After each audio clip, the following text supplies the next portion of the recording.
This is Bob Dispenza, Park and Education Manager at Metea County Park, inviting you to come along on a little nature hike back into Metea County Park to see what kind of green things are out there, what's growing, what kind of animal signs we can find. When you come out, remember that this is a state nature preserve and you can't pick anything out of here or take anything out or leave anything behind. Also be prepared for mud. There's going to be a lot of wet trails and mud out here, but that's one of the good places you can look to find animal tracks or things like that. So come along and let's see what we can find. One of the smallest wildflowers we'll find out here is called false mermaid weed. It's a very small plant. You can see the leaves are very tiny and the flowers are even smaller. Very small little white flowers.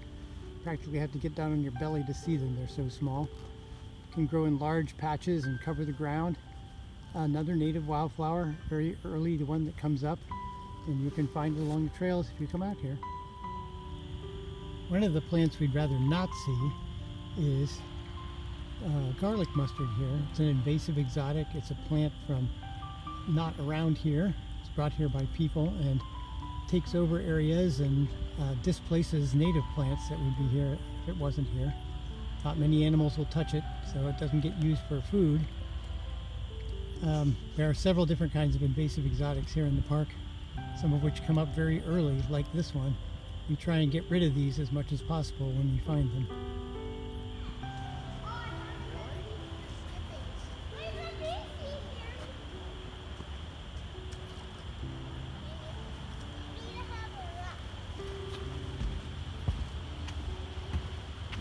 Cedar Creek goes along the trail in a few places.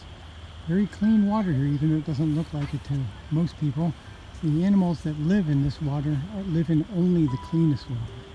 So it is a very good stream, very healthy. Lots of different kinds of insects and fish and other wildlife living in there and along the edges. You can see it along the trail in a lot of places here at Metea. One of the things that can be green all year long out here, even when there's snow, are mosses, and in this case mosses and liverworts. A lot of mosses and liverworts don't have a common name. They are non-flowering plants. They don't get flowers on them at all, and very, very small things. You have to get really close to see anything about them. The darker green over here is a moss. The lighter green over here is a liverwort, and they are growing on logs and stones in various parts of the park. They can survive in some pretty barren places. And like I said earlier, if you want to come out and see green in the winter, this is where you're going to find it, in plants like these. There are quite a few vernal pools or springtime pools along the trails here. And this time of year they're crowded with a bunch of different kinds of frogs looking for mates. The ones that are in the background, the high trill ones, if you get them by themselves, they sound like somebody running their thumb across a comb. Those are chorus frogs. And the ones that sound like a duck quacking a little bit or somebody squeezing a balloon or something like that, those are wood frogs. Wood frogs especially only call for a few days during the spring, so we happen to hit it just right that they're here now. Chorus frogs tend to be more in the daytime, and spring peepers, the ones that people associate those sounds with, tend to be more at night. We get all of those frogs here. Sometimes we'll find other signs of wildlife along the trail besides, perhaps muddy tracks where the muddy areas are. Sometimes we'll find scat, which is what this is. Because of all the hair in it and the size of it, it's probably from a coyote. So all kinds of things can be found along the trail if you're observant.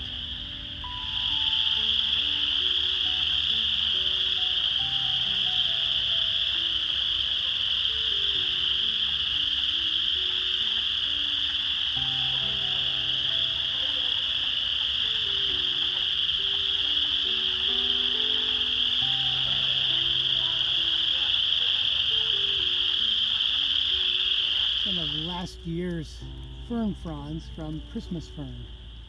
Christmas fern got its name partly because it is still green at Christmas and was used for decorations. It was one of the few things here in our Midwestern woods that was still green in the wintertime.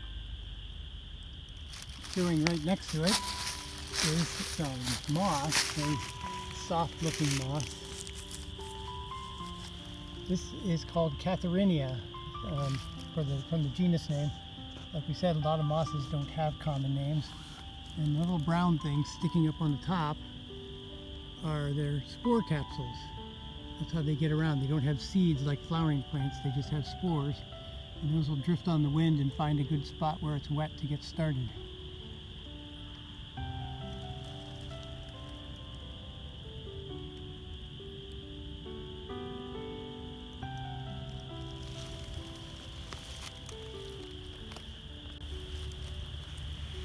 Kind of looking like a grass, but back here in the woods we don't have enough sunlight to support grasses. They don't grow well in the shade.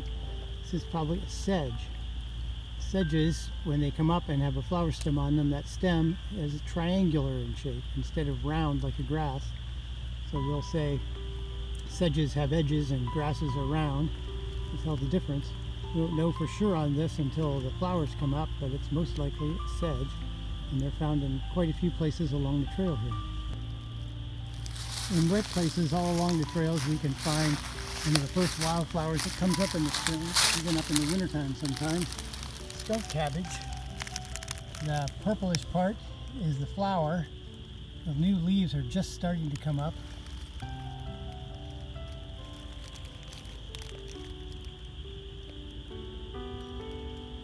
Only grows in very wet places. Likes to have a lot of sun if possible.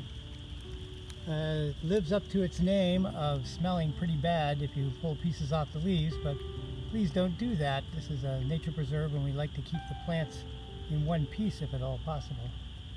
The flowers are pollinated by flies that happen to like that color. It kind of looks like old rotting meat, and the flowers smell somewhat like that too. And the flies will actually shelter inside those flowers sometimes during the winter when the weather gets cold, tracking around pollen and pollinating the flower in the process.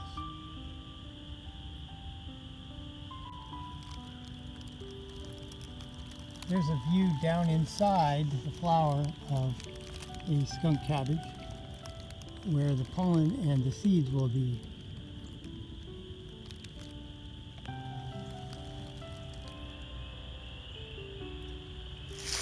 Another moss that can be found green just about all winter long is what's called tree apron moss, or the genus name is Anomodon. Like most mosses, this one doesn't really have a common name that everybody knows. It's just called tree apron moss by people who run into it in the winter. It tends to grow on the bases of trees like this in very wet areas or near wet areas.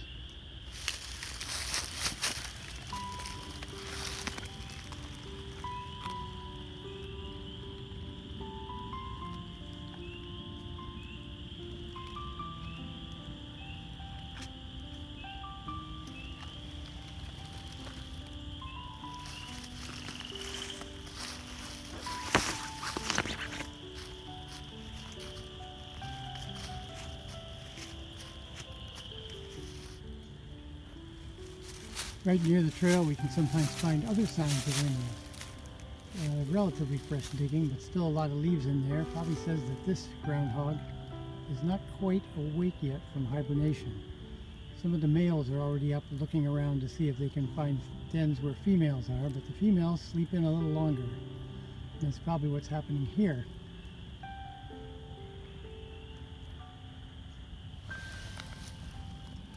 Other signs of wildlife along the trails. Sometimes we'll find an empty shell of a land snail. This one is a white-lipped land snail. They're pretty common here in the park, especially in areas where there's lots of leaf cover and places where the trail is a little bit wet.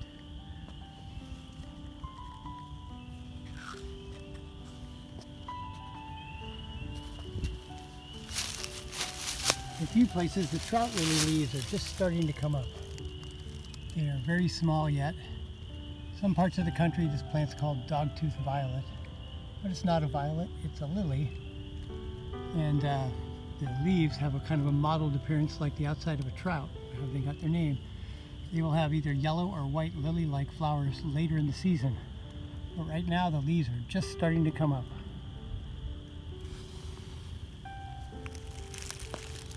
hepatica, or liver leaf, is also just starting to bloom now. Last year's leaves have kind of a liver color to them and 3 lobes like a liver, how they got their name. Some of them are going to be blooming purplish, and some of them are going to be blooming white instead. But all these are the same thing, hepaticas, and they're found throughout the park, a nice native plant that's here, and good to see all times of year. It isn't so green in the winter, it's more of this purplish color, but it's starting to green up now.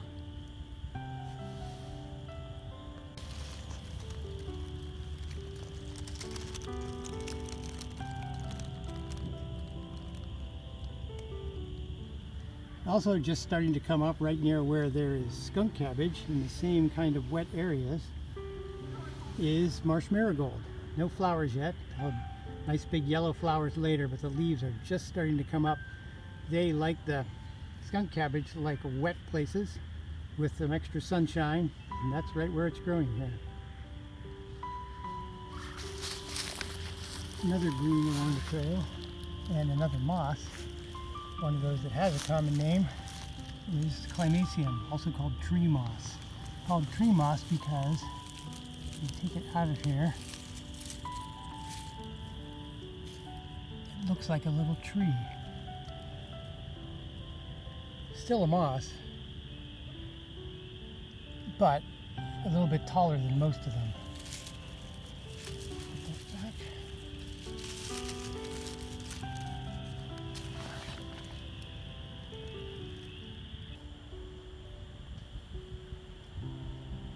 Another invasive exotic, like garlic mustard, something that doesn't really belong here, is lesser celandine.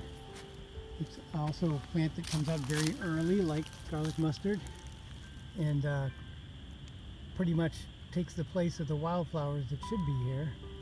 They will get little yellow flowers on them later, but they tend to take over, like garlic mustard, and eliminate the native wildflowers that are here. And all we'll end up with is a bunch of garlic mustard and this lesser celandine, unless we keep after it.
Forest frogs by a spring pool back in the woods.